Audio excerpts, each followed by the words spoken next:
Hey everybody, this is Aya. Thank you so much for joining me on my channel, Very Good Life. We're going to be discussing and looking at the charts of Tim Norman, who is the son of Robbie Montgomery, who is a former Ikeette.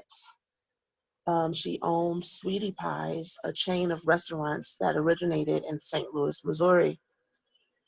And he had his nephew murdered, who also his father was murdered as well.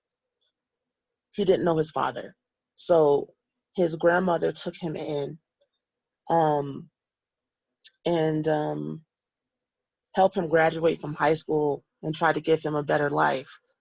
And as soon as he got there, it seems like Tim Norman, his uncle, took out an insurance policy on him to be resourced when and the money to be taken out upon his murder at the age of 21. This is a premeditated murder. This family was on a show called Sweetie Pies on OWN Network. I used to watch the show, and Tim always made me feel, I don't know, there's something off about him, just strangeness.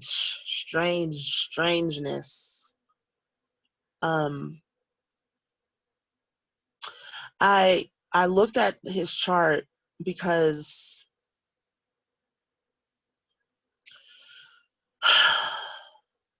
I don't ever really study the charts of murderers. And, the dark side of reality or the temporal world, the simple fact that someone could be murdered in this dimension is trippy. The fact that someone thinks that you can actually take someone's life and benefit from it is trippy. It's like the whole mind of a person that thinks this way is the exact opposite of reality. Like in reality, you can't kill anyone. In reality, the soul is eternal. So if you want something, wouldn't you go to the source of creation instead of looking to this world? The fact that, people think that what they do or make or how they look in this world is the end all be all is dysfunctional. It's the belief that you're separate from your creator. Ugh. Ugh. And also separate from your own self-love, because when you hurt somebody, you're hurting yourself. It's a cry for love. It's a cry for attention and a cry for help. It's like, help me, something's wrong with me. Like nobody's paying attention. Can you not see something's wrong with these? I feel like people want for someone to see something's wrong with them. But the trippy thing about the ego is that if you were to say, hey, something's wrong with you, the ego blows up and gets mad. So not only did I pull his chart, I pulled other murderers' charts. I've never done this before.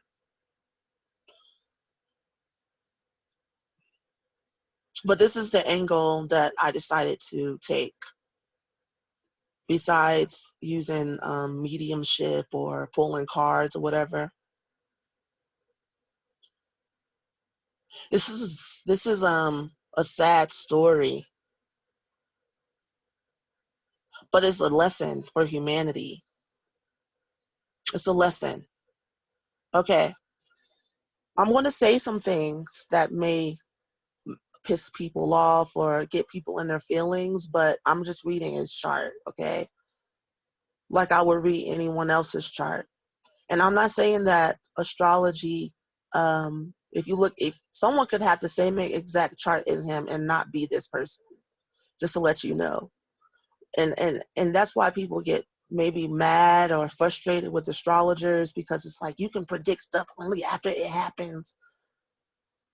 No, that's not true. You don't want to put a stamp on. It's not right to say, "Ooh, you're a murderer." You know, like looking at somebody's chart. If somebody came to me, and I can see violence, I can see afflictions, and I can see hardships and death and abuse looking at people's charts, but I tread very lightly because you don't know for somebody unless they confirm things, you know, and who's going to tell you they're a murderer? Anyway, all right, let's look at his chart. I found some very interesting things as I study other people's charts as well who are also murderers. I found a common thread that is very trippy that I don't quite understand. But anyway, we're going to start off with his mom, Miss Robbie. You can see your mother in your chart looking at the moon, which will also denote the fourth house or Cancer. He was born July 13th, 1979. He is a Cancer. His mom, his relationship with his mom, although she's very generous and powerful, she's a powerful woman in his life, okay? You can look at his fourth house. You don't really see any afflictions. I do see a square to Pluto there, which means he feels overpowered by her, okay? Just looking at his son in the fourth house, he feels like she is like, it could go both ways. He can feel like, wow, I look up to you. You're my example. You know, you are a light in my life of generosity, of hope, of power. But with that Pluto there, he could feel like she takes advantage of him or abused. And that could also denote his father as well. Like, you know, he might feel like a punching bag or a punching post, especially looking at where his moon is up here in the 12th house. He's never really felt seen by her. And that can also denote her not being around. She was not around. She was a performer. She was traveling when he was a child, I suppose. I haven't really read or looked into that, but if you have the moon in the 12th house or connected to Neptune, that could denote a mother with psychological issues. That could be a reason why she was unavailable. She could just be emotionally unavailable, or her head can be someplace. Her emotions are not connected. He doesn't really feel connected to his mother. Okay, he feels victimized. A lot of times with Neptune energy, 12th house energy, you can feel like the victim. He reads her, especially with this ascendant in the 12th house. Now, I don't have his exact time. I use midnight, but most of the time, when I use midnight, it's still accurate as far as just reading the life, the personality, the energies of someone's life, okay?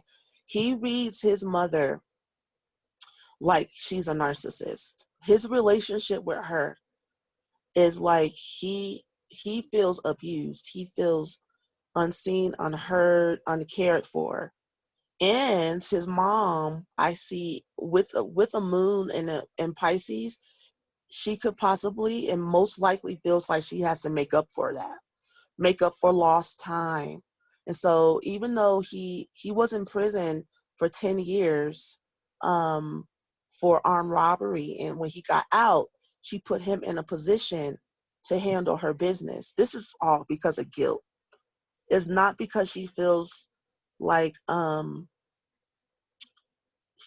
he is worthy or like he worked for it. She actually doesn't trust him. She doesn't trust him. Um, mm.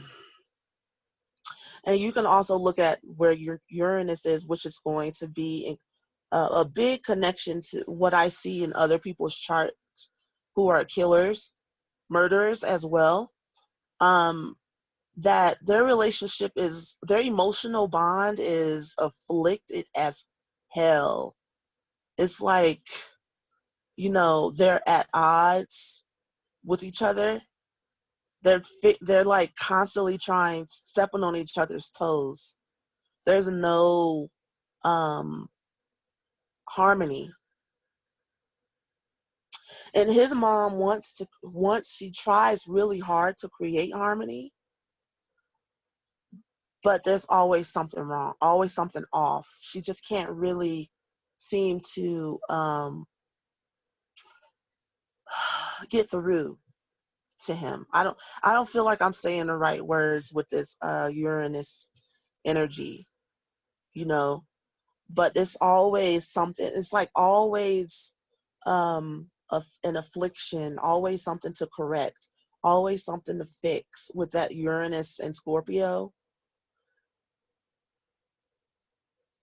It's never said their drama and the trauma that she caused, she can like never make up for it. It's always just going to be like a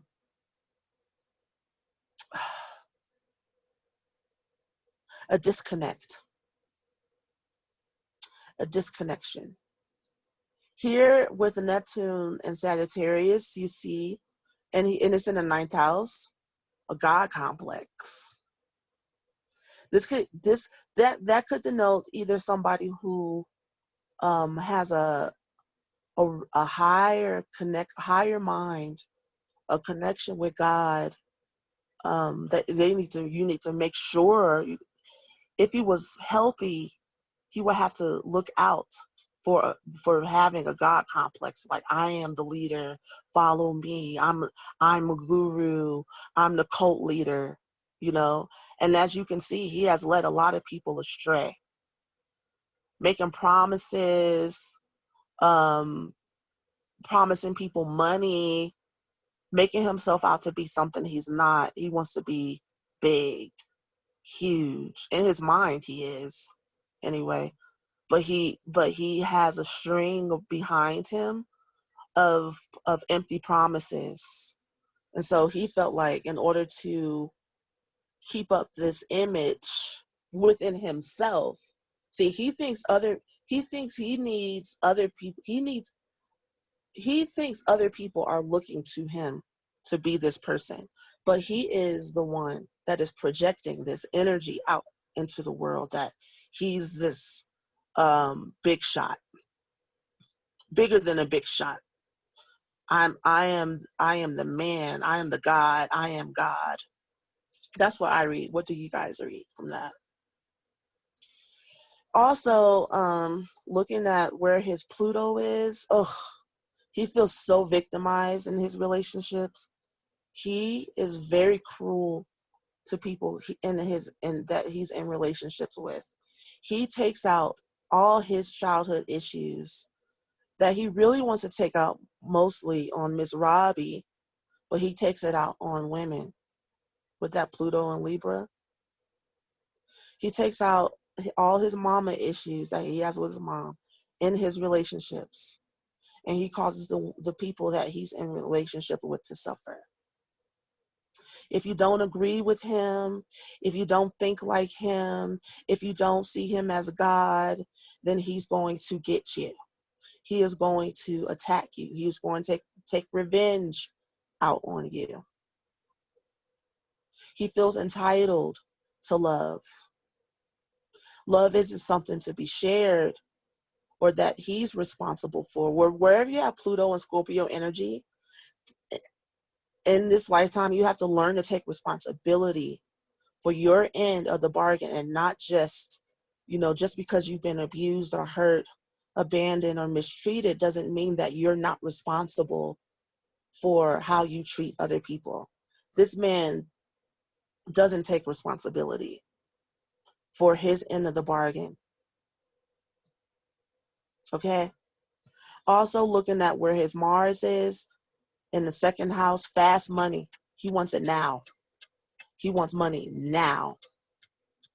And then the way his mind races with that Mars and Gemini, his mind's always racing, thinking about how he can make money, fast money now. Schemes, scams. He's using a resort. He is willing to resort to violence in order to get money. Now, you can read these energies in other ways, but this man has shown and proved that this is how he uses these energies. This is how he uses these energies. That doesn't necessarily mean this is how other people with these same aspects use these energies.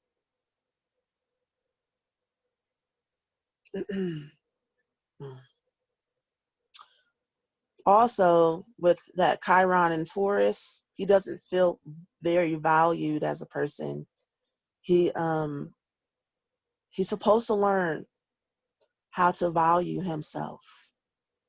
He is supposed to learn that money, material possessions, don't make you who you are, especially with Chiron in the first house. He really he has an identity crisis when it comes to possessions and money.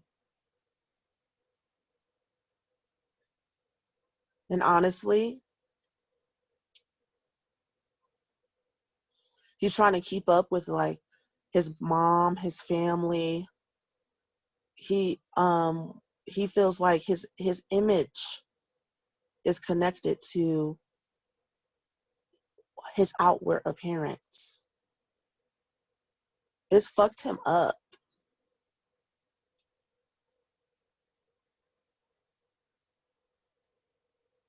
He didn't really have that many great examples. And I in his life, like growing up. And I'd be like, St. Louis, man. I part of my life I grew up in St. Louis from the age of 7 or 8 to 8th grade. Like, how old was I? 12, 13, 14, I don't know. And honestly, there's just a lot of stuff like this that goes on, unfortunately. Not exactly like this, but even in my stepfather's family, it's like drug lords and people dying in gangs and armed robbery. There's just a lot of it's high violence in St. Louis. It's tragic. Well, let's look at other people's charts. That's what I pulled up.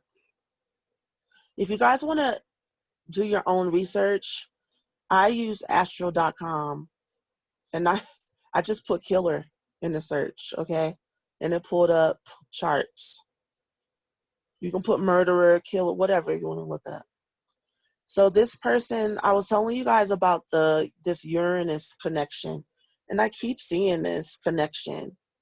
7th house in Aquarius, okay? Again, the moon in Pisces, or 12th house, like we saw in Tim's chart. Okay. Oh, I didn't tell you the backstory about this guy.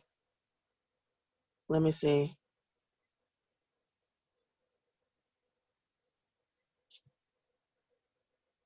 Robert Succo, Italian serial killer who shot and killed his parents and 7 other persons. And then he killed himself. Okay?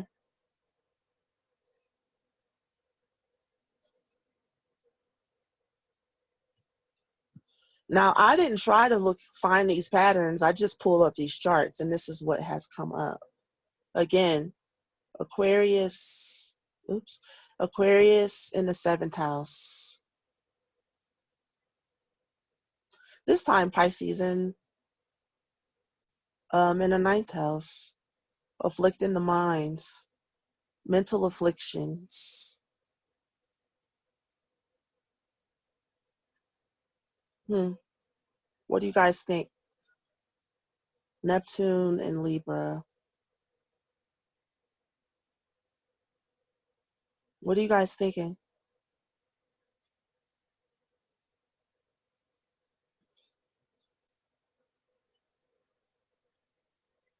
This person,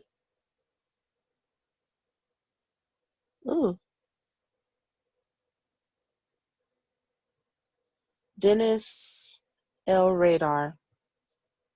Ew, that picture. American charged with the murder of 10 people, including 7 women, over the course of 27 years. Before Radar's arrest, the killer was known as, I don't care what he was known as. Binding, torturing. Oh no, I can't. Ugh. I don't even, it's a nightmare. Who is this? Martin Lewis Brunaut.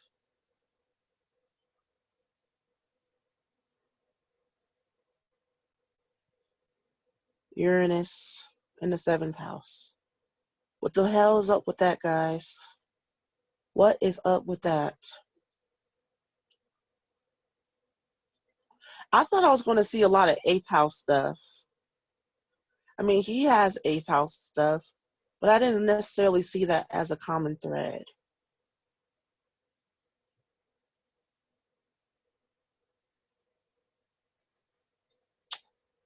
Who is this? Patricia, I remember her story because she killed she had the grandson of Gucci murdered for his fortune. Again, Uranus in the 7th house.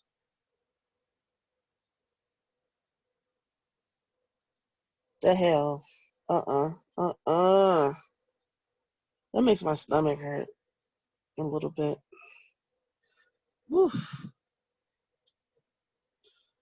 That is some twisted.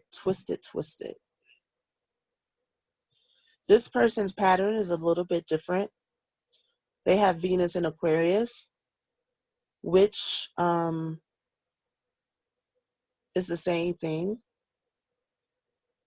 as Uranus in the 7th house.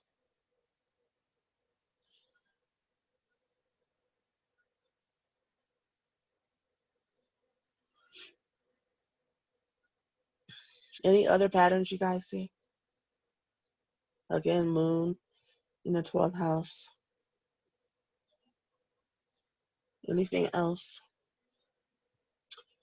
This shit's crazy, man. All right. I can't think of a logical reason. I honestly can't. I can't.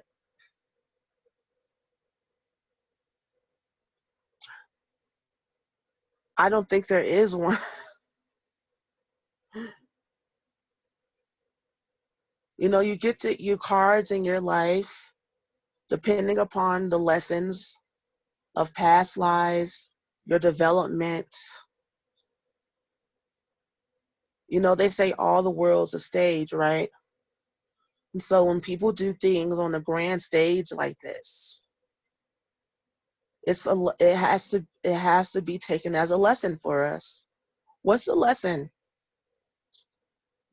Be content with what you have and who you are. And if you see that you're not happy, get some help, because things can corrode and turn into something else within you. And like how you feel, what you're thinking matters, because it not only affects you, it affects the community. It affects your family. It affects your loved ones.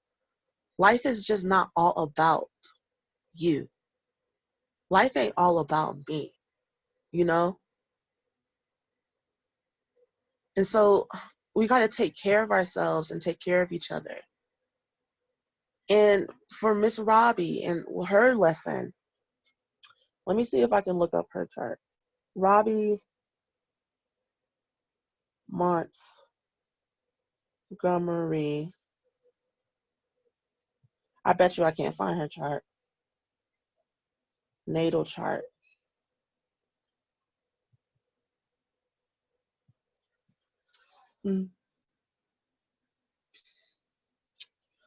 No, not Robert. St. Louis.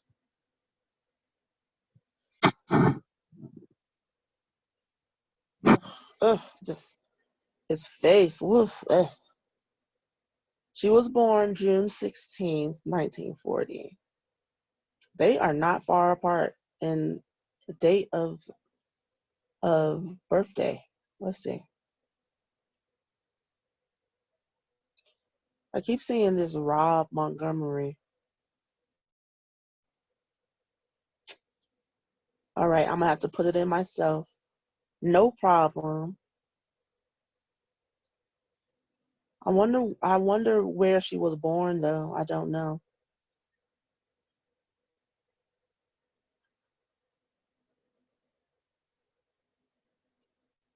Was she born in St. Louis?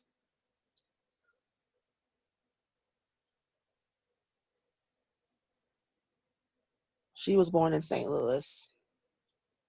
As far as they know, the internet's, it could be wrong.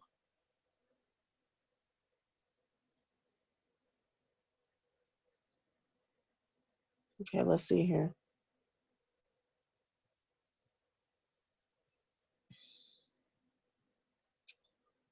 Robbie Montgomery, female, July 16th. I forgot her.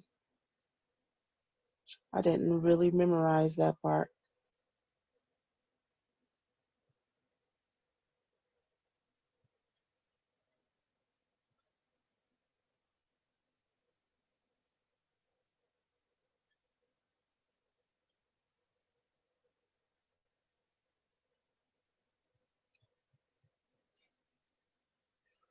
$19.40.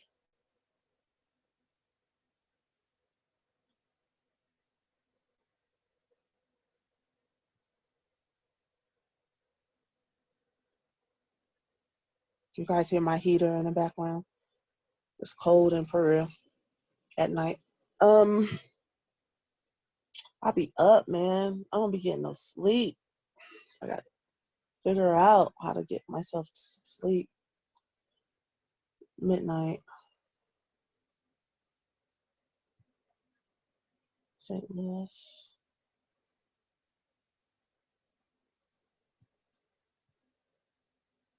M.O. All right. Nothing special, just normal stuff. Interesting.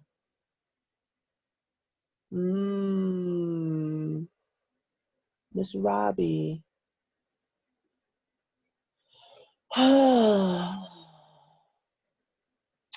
The first thing I noticed, I glanced and I just glance with my eyes when I read a chart, okay? One of the first thing I noticed was her moon in Sagittarius in the 8th house. This is why her son is reading her as a narcissist. You know, she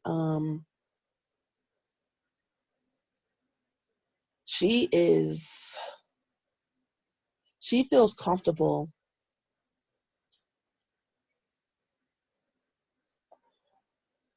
in big business, which would be great for her family legacy, but not necessarily for her personal relationships. And with her Chiron in Cancer, she honestly doesn't feel, she feels like she can never, like, be a good mother. Like, she's always felt insecure about herself as a mom.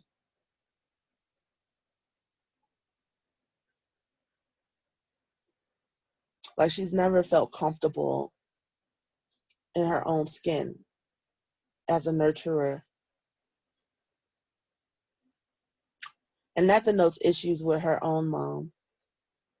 You know, like, she never really felt like loved or cared for. She definitely felt criticized, and she maybe even was abused by her father. Just looking at some of her conjunctions here in her fourth house.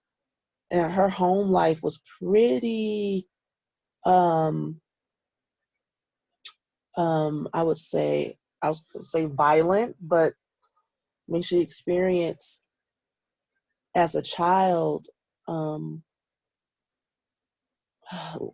just people being egotistical and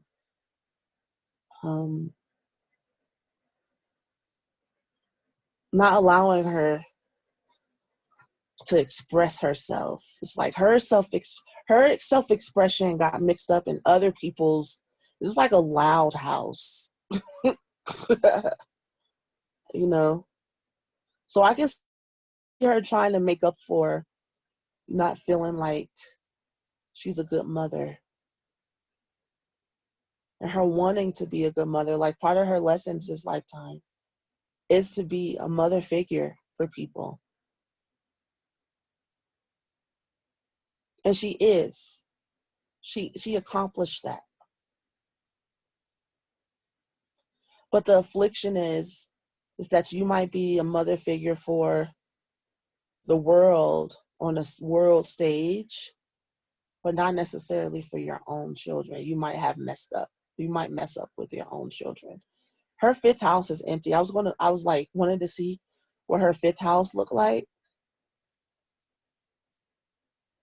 but of children, but it's empty. That could be telling as well. I never looked at it like that. It's like, if you have an empty fifth house, if you have children, you can treat your children like they don't exist. Because it may not have been that important to her. It grew to be important to her after she saw the effects of her not being there. So that I'm just giving an interpretation. It could be wrong. It could be spot on. Mm.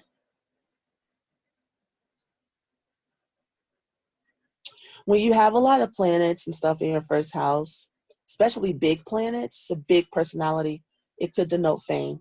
A lot of times it does. Mm-hmm.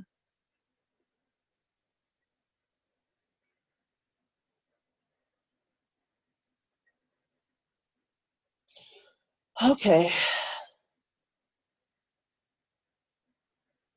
What I've learned from Miss Robbie is that just because you mess up with someone doesn't mean that you owe them your life. Like, she put her whole enterprise into his hands to make up for the fact that she wasn't there. She blamed herself so bad for him being in prison or turning out the way he did.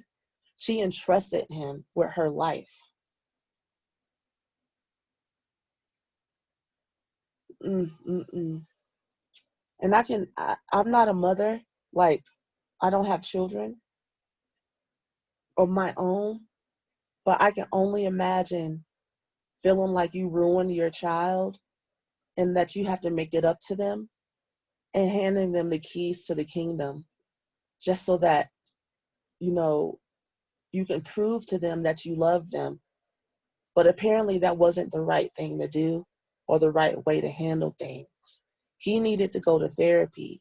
Maybe they needed to go to family counseling, instead of giving him your businesses. He like ran over her businesses and and took her name, and she had to sue him and take him to court. Like, she's been through a lot with him, trying to prove to herself that she's a good mom, or trying to fix that her absence. Okay. We're not going to resolve this, but this is just a open conversation. You guys can tell me. I'm interested to know what you think, what you feel. Am I wrong, or do you just want to add to anything I said? Thank you guys so much. Peace to you.